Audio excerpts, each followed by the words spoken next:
Hello aspirants. Hope आप सबकी preparation अच्छी से चल रही होगी। So currently I am studying geography. मैंने बिगनिंग में ज्योग्राफी का 6 to 7 एनसीईआरटी कंप्लीट किया, बट मुझे लगा कि ये एनसीईआरटी बहुत टाइम कंज्यूमिंग प्रोसेस है। सो मैंने यूट्यूब के हेल्प से जो अनअकैडमी पे 6 to 10 ज्योग्राफी समरी है वो मैंने कंप्लीट करने की कोशिश की। सो यूट्यूब से मैंने जो भी टॉपिक मुझे कुछ इम्पोर्टेंट लग रहा है या फिर मुझे जो भी कॉन्सेप्ट का कुछ आइडिया नहीं है, सो मैंने अपने बेसिक्स स्ट्रॉन्ग किए और यूट्यूब से मैंने कुछ नोट्स बनाए। अभी तो मैंने ज्योग्राफी के लिए अपना सोर्स ओनली विजन आईएएस के पीडीएफ नोट्स रखा है। So I am going to cover my geography through Vision IAS notes. I have kept my sources limited as Vision IAS notes. I think Vision IAS notes beginner के लिए बहुत ही अच्छे हैं। I think keeping one source and revising it multiple times is better than having multiple resources but not revising one time. I think from wherever we can read, हम उसको time time पे revise नहीं करेंगे तो I think notes बनाने का भी कोई फ़ायदा नहीं है। और जो नोट्स मैं बना रहा हूँ वो मुझे लगता है कि अगर मुझे समझ में आया तो वो काफ़ी है, क्योंकि I think I doesn't want to decorate it, I doesn't want to make it understandable to others. अगर वो मुझे समझ में आए और एग्ज़ाम के टाइम पे भी अगर मुझे हेल्पफुल लगे तो वो मेरे लिए अच्छी बात है। मैं उसको डिज़ाइन करके इम्प्रूव करके, कुछ लोग रहते हैं कि वो शेडिंग वगैरह हाईलाइटिंग वो पूरा करके, I doesn't want to waste my time, I want to save my time as much as possible. So most of the aspirants की टाइम नोट्स बनाने में ही चली जाती है। वो उतने सुंदर से लिखते हैं, वो पूरा टाइम वेस्ट करके स्केच पेन्स यूज़ करके हाइलाइटर यूज़ करके। आई थिंक जो नोट्स आप बना रहे हो वो आपको समझ में आए तो वो नोट्स बराबर है, बेहतर है आपके लिए।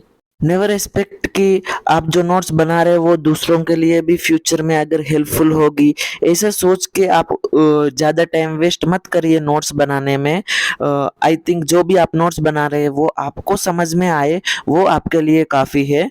और और जो भी आज नोट्स आप प्रिपेयर करते हो उसको आपको टाइम टू टाइम रिवाइज करना चाहिए, क्योंकि 90% आप जो भी लिख जाते हो वो आप भूल जाते हो। तो आप टाइम टू टाइम रिवाइज करने से आपको थोड़ा आपका मेमोरी इंक्रीज होगा। जो भी सब्जेक्ट रिलेटेड जो भी आप नोट्स बना रहे हो वो आपको टाइम टू टाइम रिवाइज करने से याद रहेगी। The day when I started geography I was feeling like, जैसे मैं पढ़ रहा था एनसीईआरटी मेरे को लग रहा था कि ये geography I can easily tackle it. But जैसे जैसे मैं पढ़ रहा था मैं उसको रिटेन करने की कोशिश कर रहा था, तो so I wanted to retain the content but I wasn't able to memorise the content. So जैसे मैंने एक एनसीईआरटी कंप्लीट कर दी थी, I wanted to retain, I want to revise each and every topic, it became difficulty. So I thought let's make a short notes so that I can easily remember each and every topic so easily.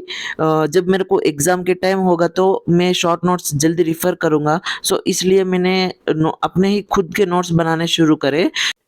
Because जब आप आपके खुद के notes बनाओगे तो तब आपको पता चला कि आप कौन से टॉपिक में वीक हो, कहाँ, और आप दूसरे के नोट्स रेफर करेंगे तो आपको कुछ समझ में नहीं आएगा। सो आई थिंक टाइम लगेगा तो लगेगा, but if you prepare your own notes then it will enhance your preparation very well. And as UPSC is one of the toughest exam in the world, so I think आपको वो pressure भी ज़्यादा होगा, आप पे tensions भी होंगे career का, फ्यूचर का। सो आई थिंक एक one curve can change your life. Be happy, be smile, have a good day. So being an working aspirants, 5 साल के एकेडमिक गैप आने के बाद मैंने कहीं ना कहीं सोचा है कि I can do it. So मैंने ग्रेजुएशन शुरू किया है अभी। So I am continuing my graduation along with my UPSC preparation. So if I think I can do it, then why can't you? Because I think 90% of most of the aspirants are continuing their studying along with their preparation.